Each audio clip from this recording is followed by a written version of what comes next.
Thanks, guys. Good morning again. I got to see you out there. Hope you've had a great week. Today's the first day of the week, right? I used to get that mixed up. Today's the first day of the week. Monday's not the first day of the week. Sunday's the first day of the week. And did anyone have any good thing happen this week? Something good? Come on. Anything? Yeah. You can raise a hand if you. We're not going to ask you up here or anything. I had something kind of what would be a rare find, and I shared with this. I think the guys yesterday at coffee that splitting a log and splitting through a piece of wood and laid that open, and there laid a bullet right in the wood grain. Cool. That's obviously a hunter shot and missed and hit the tree, or ricocheted or whatever. But interesting. What are the chances of finding that? It's like, you had all these different blocks of wood that you probably. How many of you went through that have a bullet in them and you don't know? Where's he going with that one? Well, I put it in my treasure box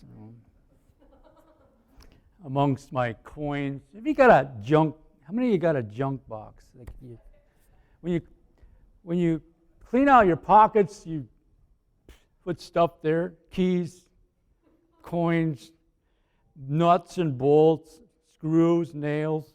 Oh, there's all kinds of junk. You say junk, but that's good junk. It's good junk. See, there's bad junk and then there's good junk, right? What? Don't throw that away. I got to sort that out. There might be something in there valuable. How many have found lost keys when you oh, there they are. Oh, there. I put them away. That's why I couldn't find them. Life is very interesting at times. And so this week is Thanksgiving week. And I trust that you're looking forward to that this week and Thursday if you gather with family. That's usually the highlight of Thanksgiving is gathering with family and being home, being together, being able to catch up, being able to hang out. And pastors sometimes struggle around holidays. What can I talk about that's fresh? Lord, is there something in the old that I can bring it out and really bring a fresh word? And well, I just kind of went back to the one of the classics today, found in Philippians. You know it probably already. You know the text probably about not worrying and not being anxious. I will call this a thankful heart. A thankful heart, a thankful attitude. The older I get, I find the little things are the things that I appreciate more. A cup of coffee, a fire in the fireplace, something out of the garden. Someone canned, made something homemade. It's a treat. And right in the midst of all the chaos of life, sometimes we mustn't overlook the little things. What are the things that I like about when I remember my home? The good food, the fun around the table. And when we had special celebrations, there was memories. The brothers, the sister, we'd all be listening to. Usually David was telling the loudest story, laughing as loud as he was telling the story, grandpa here. And he's just got that, I don't know, it's just that joy about him. But life, we need to savor and not take for granted our friends, our family, our neighbors, our children, their children to come. And on it goes. Life is a cycle, a seasons. Every week you read in the paper, so-and-so, such and such, passed away. It's just like, wow. Life is short. And how am I to live it? What is God's expectation? What is God's viewpoint? He's looking upon our hearts to see if we have an attitude toward Him.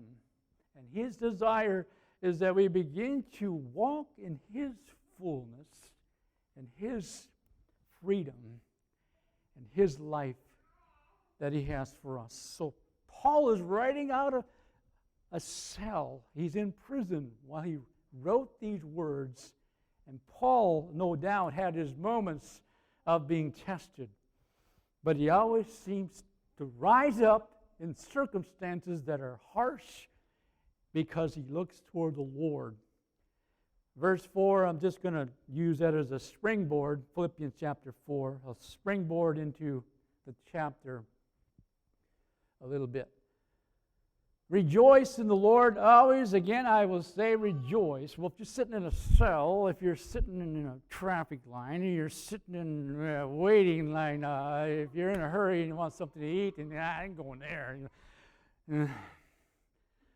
I sometimes get tested about rejoicing in all things. Are you there? Are you? Touch yourself. See if you're okay. Rejoice. But if we will choose to rejoice and not get blown away by the little things, small things, silly things, keep our composure, keep our spirit under control, right? And gain ground with Him. How many guys are tested when your wife goes in the shopping center and it's going to be just a couple of minutes? Okay. Nah, I'm just having fun. I learned to, just a couple of minutes probably means 20 or 30. And so I just relax and I just take that moment to, think. I just don't like going to shopping centers. That's my thing. If I'm going to go there, I get what I want. That's it. I don't like going down every aisle. I like to find it. Is anyone with you? Are you guys out there okay? Yeah. But to be thankful is a discipline. It's a discipline of our thinking. We'll read on. Let your forbearing spirit, verse 5, let your forbearing spirit be known to all men. The Lord is near. Oh yeah, I got new hearing aids this week. That's right. And the old ones are like, these things are feeling. What was really weird is the nurse or whoever helped me, she poked them really in there. And she said, is that the way you're supposed to wear them? I'm thinking, what? And it's just like, whoop, come out the other side.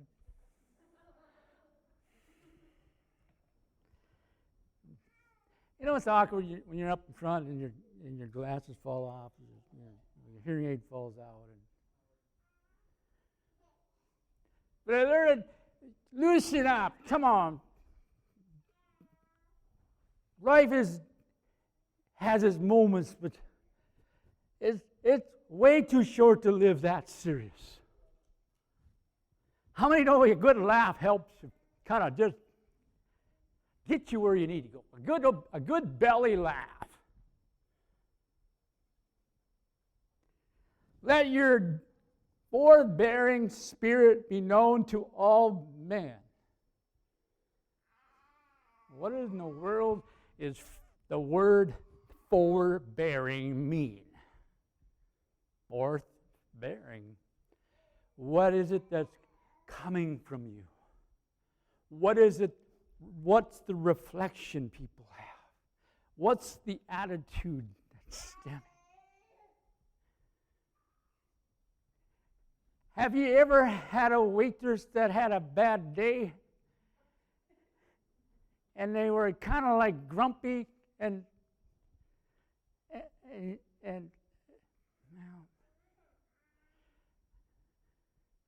I had a friend that would agitate people on the job. We were doing concrete work, and I don't want to mention his name. I'm not going to mention it. This is no one from here, okay? But he would, for example, if the cement driver got stuck in the driveway, he'd say, "Why did you stop there?" Now the driver's already full of anxiety, right? Now someone's going to tip him over. Now he'd love to play on people's emotions. I think he thought it was entertaining.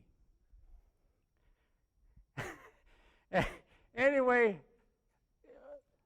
the good news is the moment right now, if you're going through a hard time, trust me, the Lord is going to be with you if you call Him. And someday maybe we can look back and say, wow, the Lord helped me there. Wow, the Lord didn't give up on me there. Oh, wow. I have reason to rejoice because God is faithful. Paul, this was not his first time he ever faced persecution. He had learned the secret, and that's later in the text, how to be content in every circumstance, whether it was prosperity or hardly anything. What does he mean? The Lord is near. That's key. If the Lord is near, then you're in good hands. When the Lord is near, He gives you revelation and understanding. When the Lord is near, He helps me to have more patience. When the Lord is near, when I'm thinking, when I'm worshiping, when I'm thankful toward Him. So how should we approach the Lord? Point one. How should we come into His presence? Verse 6, be anxious for nothing, but in everything by prayer and supplication. What in the world is the word supplication? It has to do with bringing other requests before the Lord with thanksgiving. Let your requests be with thanksgiving. In other words, some of the first words that should utter my mouth when I approach the Lord is that, Lord, thank you for saving me. Thank you for being ever present. Thank you for all that you've given me. Not only all that you've given, but you're going to continue. And give Him praise already for the faithfulness of the Lord our God. Already now you're starting to feel better because you're placing your thoughts into His ability, not your own. My anxiety comes because I try to figure out how to fix the problem. I try to manage, what am I going to do if this and that happens? And I start to get all worked up. And my kids call it freak out. Right? Freak out.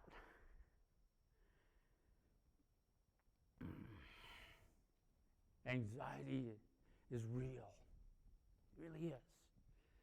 It can bring you into a place where you can't think straight.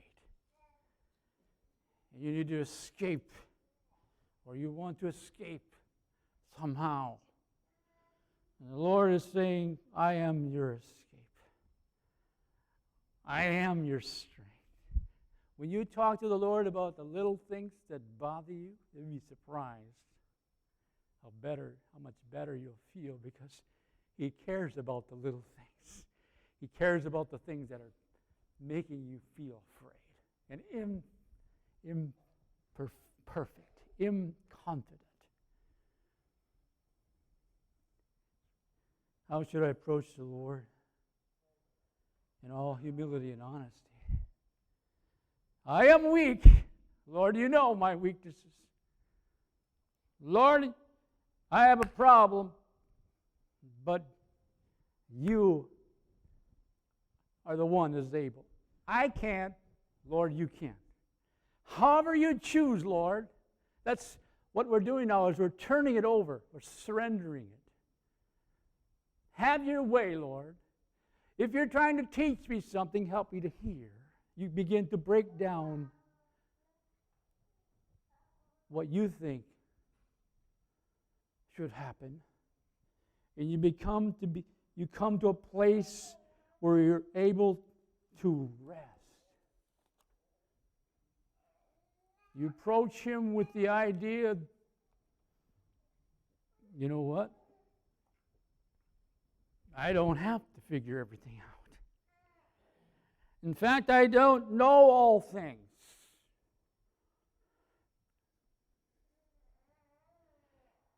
Proverbs chapter 3 talks about trusting in the Lord with all your heart, leaning on Him with all your heart, not leaning on your own thinking, your own understanding.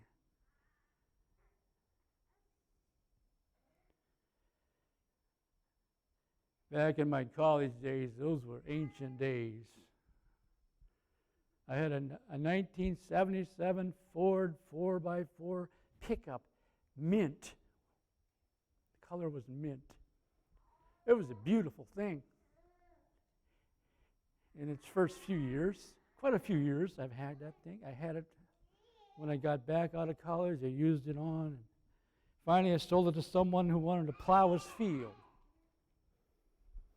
But I hauled firewood on that little pickup, and I'd round it up, and I'd stack it in, and I'd get as much as I possibly could, $40. Back in the 80s, $40, probably a 3/4 a cord.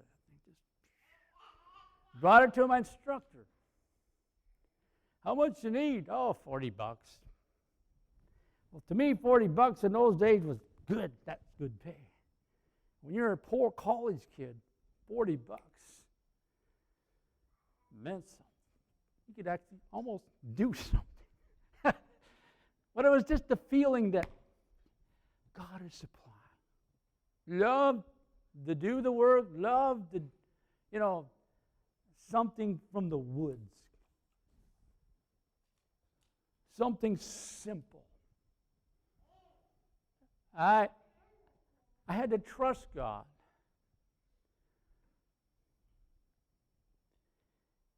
And He provided. Each year we go back and, well, I wasn't trying to butter up the instructor, but it might have helped.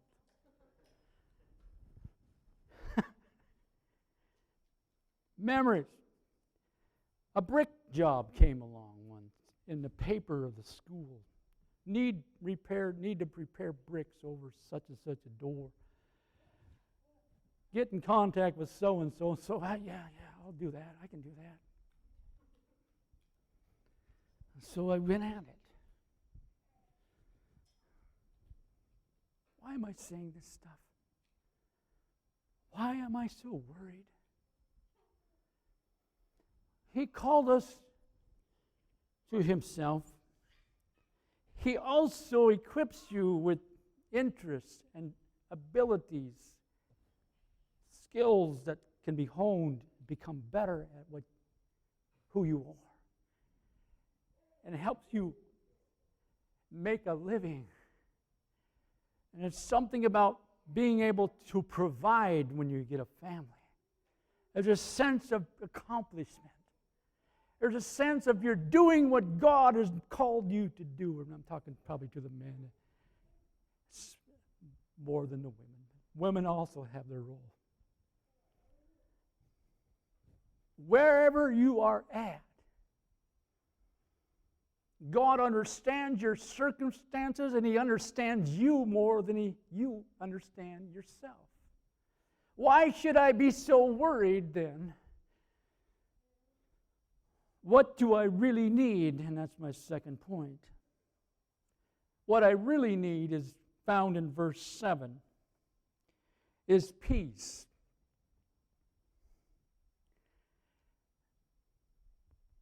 One of the underlying, I would say it's like a gauge or somewhere how to measure if you're in the right place. If you're on the right track with God, often it's followed with an underlying sense of peace that only He can provide. One of the ways He directs us is because of His peace. When you prayed about it, God has opened the doors. God is moving you in maybe a different direction. It can even feel awkward, and you can feel like, whoa, am I doing what's... And we bring it back to the Lord. Lord, even if I make a mistake, I'm going to believe that You're big enough to help me fix it. Are you guys with me? Sometimes we fail to step out into God's provision because it's so comfortable. I don't like change, and I'm one of them. I don't like a lot of change. But the danger in that is to stay in that comfort zone where you just want to be us four no more. And God calls us sometimes out of the box. To talk to a stranger is not always my easiest. I've gotten better, though. My father-in-law was a master at it. He could make anyone, anywhere, stranger, he could make conversation. Just natural. He relaxed, and because he was relaxed, they would relax. And he just knew how to gently, seem interested in them. I believe we can have a conversation. I learned this a little bit by little bit. If I ask the right questions, when I don't know what to say, if I ask not stupid questions, but questions. Are you from here? Where's your home? Just simple. What's your livelihood? Just simple. And if they like, you're weird, get away from me, I get the message. It's no big deal. But if they sense you're interested in them, well, they start to talk, and you listen and you connect. What I really need is to take my anxiety, bring it to Jesus, and recognize that I'm not the only person in the world. I'm not the only one. Jesus went to His people. Jesus came to us first. Jesus came down to this world so that we could understand who He is. All the way over in the Old Testament of the book of Exodus, Moses was called by God, and he didn't want the job. Moses was being called by God to lead the people of Israel out of Egypt, out of slavery, but Moses didn't want the job. Remember how he argued with God? Remember how he brought up excuses, and more excuses? Get my brother Aaron. He's better at it. He can talk better. Moses, I'm calling you. And that whole process took a long time. Finally, Moses began to rely. You see a different Moses later in the book of Exodus than you did early in the book. And Moses came to a place where he was receiving the commandments and the laws on the mountain. He was in the presence of God, only to come back to find his people floundering in a sinfulness, creating an idol and worshiping a calf. And Aaron was in on it, and it was just a mess. And at that time, he just wanted, if it hadn't been for the compassion and the intercession of Moses, it seemed like God was ready to nuke him. He was done with it. Was just like a bad deal. But Moses prayed and reminded God, as if God needed to be reminded, God, you chose these people.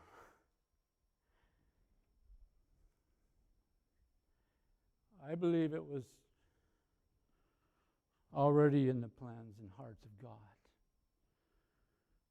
But Moses prayed a very interesting prayer in Exodus 33, in part, verses 12 to 50. This just is in part. He says like this: if thy presence doesn't go up with us here, if you don't, just paraphrase, if you don't go with us, shut it down. If you're not going to go before us, if we haven't found favor in your sight, if we are not going to have success in you, then there's no use.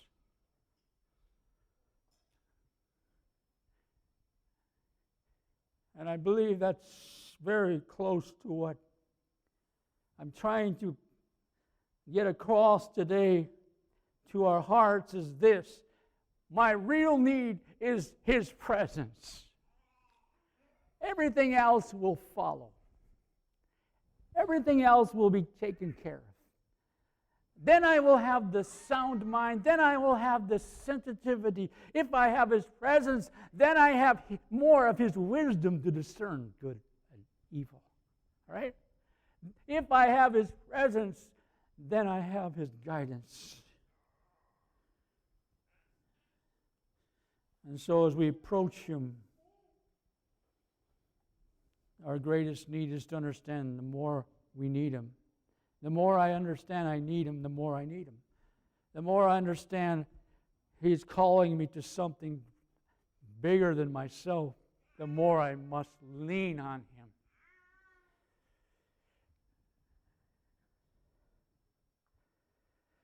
And so he wrote on. He had learned the secret in verse 11 to be content.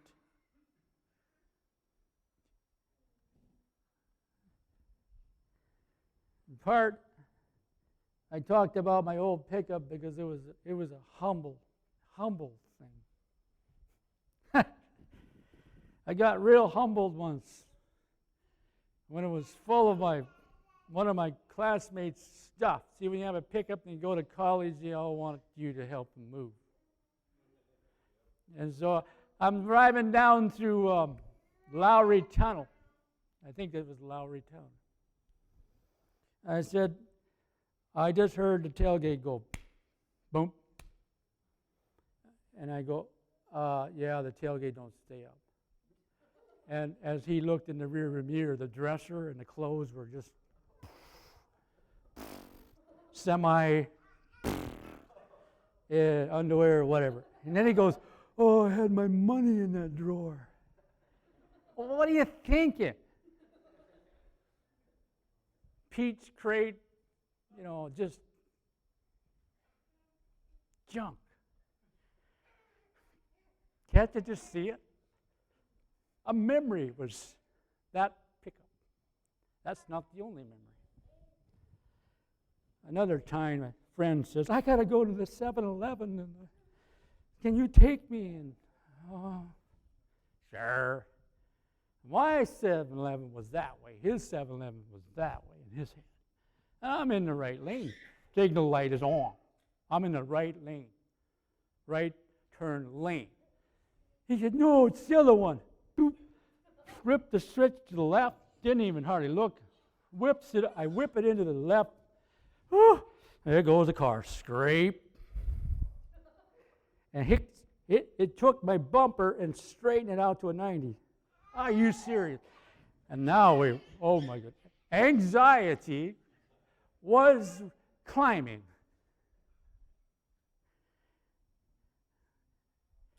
They said, whoever was driving, they said, you better have insurance. Oh, I think I do. And so, radiator's leaking. I pushed it together and wired it up. And poured in some stop leak. And, it held. Bars leak or whatever, it held. Unbelievable. Why do we get so bent out of shape? So many times it's just stuff. And I'm just saying these things because life is real. What we're getting to is, my friend would say this, oftentimes I get my needs mixed up with what I want. Or I get what I think I want, I think that's my need. Where are you getting that, Pastor? Well, it's down, verse 19. My God shall supply all your needs according to his riches.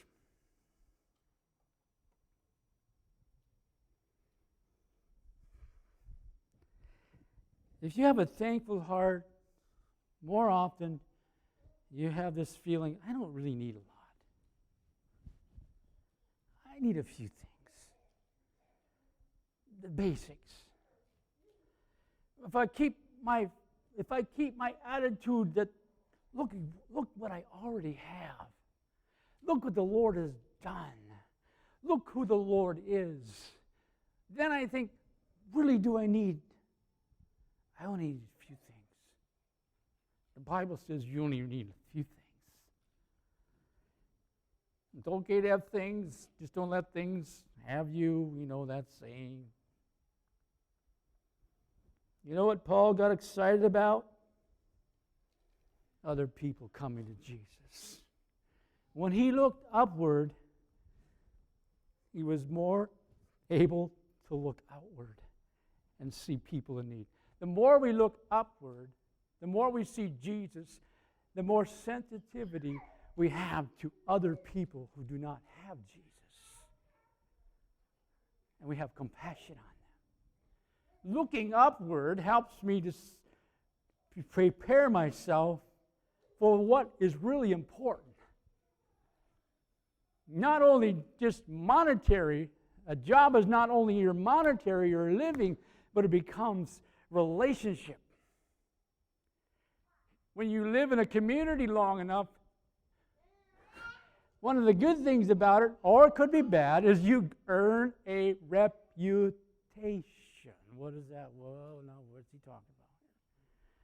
Small towns, turn it up about 20 decibels. Everybody knows so and so and so and so is this and that and another and this and that. And then our reputation.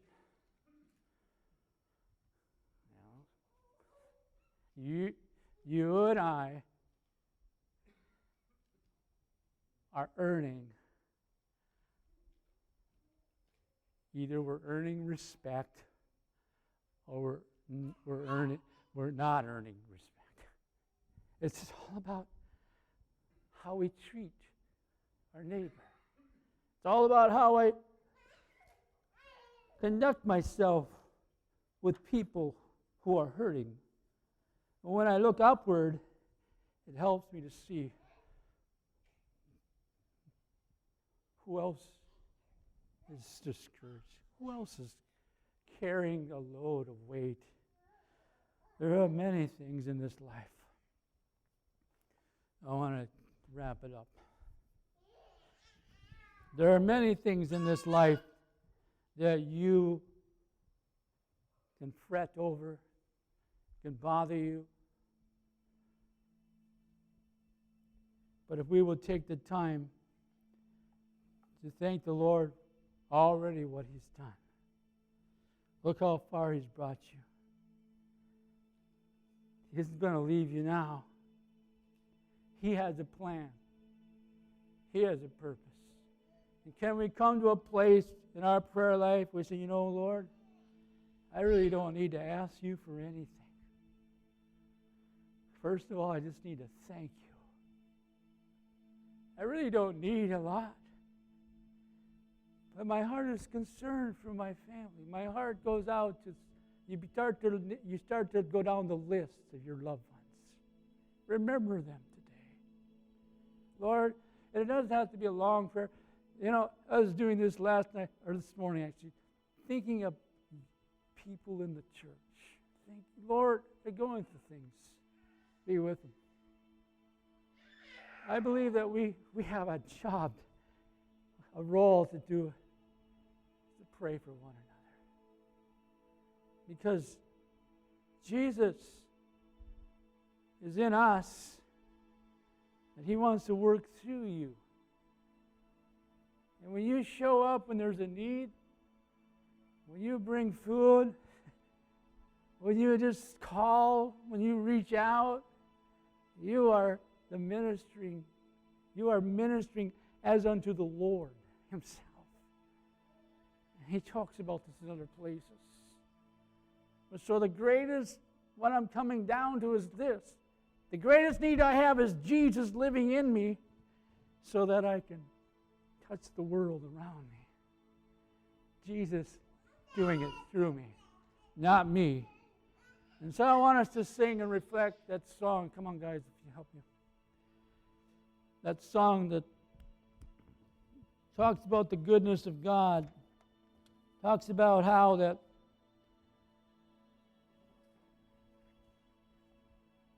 the Lord Himself has been so faithful.